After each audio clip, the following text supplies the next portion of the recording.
Australia welcomes the announcement of a ceasefire and hostage agreement in Gaza after 15 months of conflict and a devastating loss of civilian life.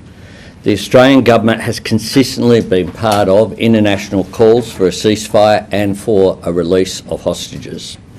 This agreement is a constructive step towards peace and stability in the region.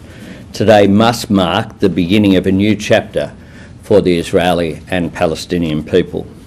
We hope it will allow the Palestinian people the opportunity to rebuild, reform their governance, which is most necessary, and pursue self-determination. Australia remains unequivocal in our condemnation of Hamas's atrocities on the 7th of October and of the ideology that drives this terrorist organisation. There must be no role for Hamas in the future governance of Gaza. Any future Palestinian state must not be in a position to threaten Israel's security. We will continue to act in partnership with the international community to support the urgent humanitarian needs of the people of Gaza. Workers' Union.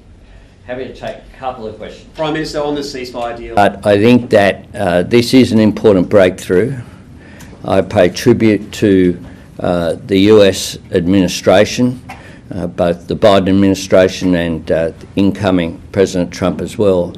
I've had a number of discussions with Secretary Blinken, who's travelled personally to the Middle East on so many occasions, trying to achieve a breakthrough. This is not the end, importantly. This is a really important breakthrough and step forward. Is this something you can see happening before the next election, or is it a commitment Labor will take to the next election?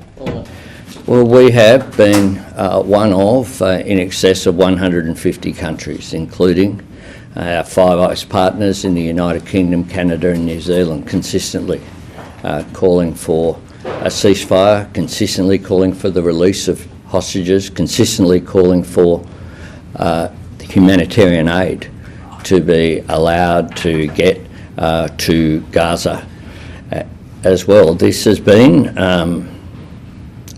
an enormous tragedy.